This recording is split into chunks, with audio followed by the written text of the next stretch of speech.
Hi guys, Darren Waldron here, and I want to just run through my Takt plan that I've produced as a part of the LeanTakt Takt Master Certification course. So we'll start off with a bit of an overview of what we're looking at here. On the top line, I've put in the current CPM schedule with all the milestones clearly labelled there as well, so we can compare the CPM program, the overall duration. The finish date here for the client is labelled, my company's handover period there, and all of the milestones have been brought down in relation to the CPM plan here into the Takt plan as well. Looking at the back end here, we can clearly see that there is quite a large difference with everything when we compare the overall duration of the CPM plan to the Takt plan. On the top section here I've put in logistics section just so that we can really see visually for the guys on site how important it is to get all of our materials on site in time, and that we understand what is going to be a potential delay and when we need to put mitigation processes in place. So here we've got the false ceiling tiles. They have a 6 to 8 week lead time. We've had that confirmed by communicating with our trade partner, and we've also put in here a drawing review period so we can approve it, and then we can pull the trigger and get the materials ordered, and then they're here on time. In the middle section here, this is where we've broken down our project itself into 6 zones, and that is labeled here. And then we have the Takt train with all the wagons here going from left to right, and we have all of the activities clearly labeled here in our legend on the left. Going down to the bottom here, this is our actual floor plan, which is on the ground floor of a multi-story building. It's quite a small project. We've broken it down to 6 zones to help utilize the time restrictions that we have on this certain project, so all the guys and girls on site can get all their drilling done early in the morning, and then we can start installing everything in the afternoon or mid-morning so we cause no disruption for the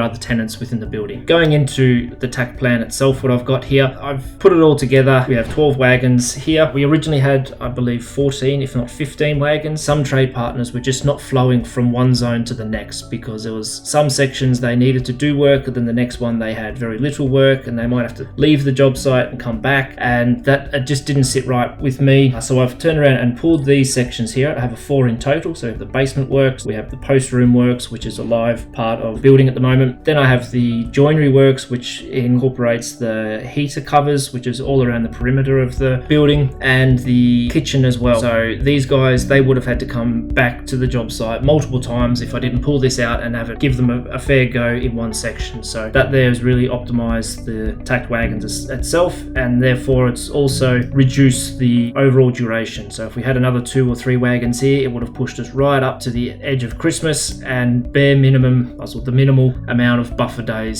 would have been able to be incorporated. We also have the glass partitions and carpeting pulled out separately because they would have also had a 3 to 4 day duration to install all their works, and now they can come and do it at one time with no issues. We've gone through and looked at, in relation to the milestones we have here, made sure that all the work is completed well in advance of these milestones, so then we have no issues. I've incorporated the buffer days here just after all the high level installation has been completed, and then we start with the ceiling. So there's nothing worse than seeing someone, trade partner, put in their drop ceiling, and then 2 days afterwards we see the MEP guys going up and putting more things in. Oh, we haven't done this, we haven't done that. It makes it really hard to see and to watch, and the damage that occurs is not acceptable. But now with these buffer days here and the time that we've already allowed for the MEP guys to have their work complete, worst case scenario, if it doesn't get all finished, we can, in agreement with everybody, maybe move it 1 or 2 days, so then we still get the guys doing the ceilings in there afterwards, and they can complete their work with no concerns about damage for other people. We go down on the left, I have the legend for all different, that's the main Takt area here. We've got the partitions and commissioning for the BMS afterwards. Once that's all installed here, we've got the basement works and the post room. So the post room here is bare minimum. We're going to complete that on Saturday, so it's out of hours from the company that we're going to be doing this on. The duration here is over 2 weekends, so we've been assured that on the one Saturday is enough. If they can get in, if the team can get in and measure everything and prefabricate it, they might need a half of Saturday or something like that. Worst case scenario, if something happens, it doesn't fit, we need to redo something else, we've allowed for the second weekend as well. So it's good that we've pulled that out separately, but it's visually represented here on the plan, so we know that it's not going to be too late or anything. Here at the back end, we've got the buffer days included as well. So we've got the end buffer. We have a total of 9 buffer days days at the end of the Takt Plan, and then we've also got 6 within the Takt wagons.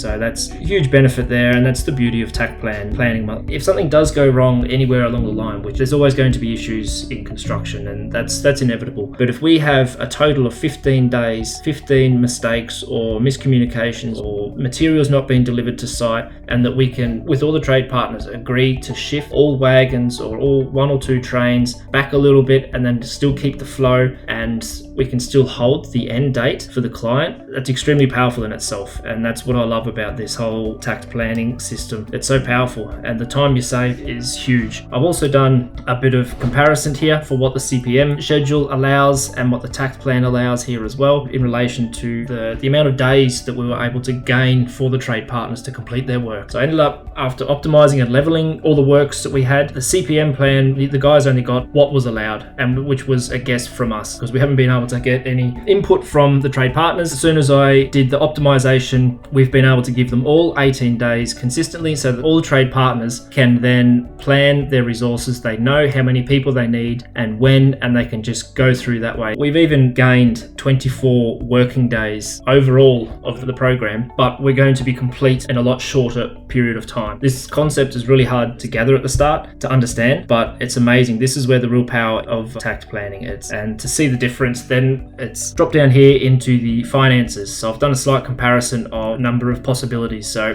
just to briefly, it's if when we compare a CPM program to a Takt plan, if we end up being, say, 15 days earlier, and if we had started working with that from the start, working 8.5 hours a day, this is the hourly rate generally in this area, which is based in Switzerland here. So it's about 120 Swiss francs we'll calculate on. And if we have, say, 12 people working on site, this is the total amount of hours that we're going to save over that time, or we would have. And this is the potential finances that we could save from the client, the company could capitalize on, and the trade partners could also continue to earn the money that they have. Because with Takt planning, every trade partner ends up with more time to do their work in a shorter period of time. Again, it's really hard to understand, but this is where the real power is. So if we were being quite conservative and say 15 days less than the CPM, this is the amount of money that is being left on the table. And if we were to implement that on multiple projects, you can just see the power of it here, especially over a period of time. So you've got 5 projects running concurrently in 1 year, generally lasting 3, 4, maybe 5 months, then 15 days is still quite conservative. If that goes up to 20 days saving for the client to get in earlier, there's a whole lot of money there for everybody to be, one, saving and 2, earning, and everybody just gets to do a lot more work during the year, and it's just structured. The structure is unreal, the flow, the resource planning is unbelievable, the buffer days, once people see it and start utilizing those days if needed, it blows my mind. That's about it for my Takt plan here. To close, I would love to say a huge thank you for the LeanTakt team for all their free content that they make available to us all on YouTube. I've been watching those guys for probably over a year now, learning their book. They've got a couple of books out as well. Super grateful for being able to take part in the course a couple of weeks ago or last week. Can't wait to keep learning and bringing this to all the projects that I get to manage and making other people's lives a lot better that work in the construction industry. Because that's, at the end of the day, that's the main thing. Without the guys and girls on site doing what they do, we're nothing. And to show them the respect and give them the power back to know what they're going to do and when they're going to do it, and they can achieve it to a certain quality, that's priceless. Thank you very much, guys. Onwards and upwards. Cheers.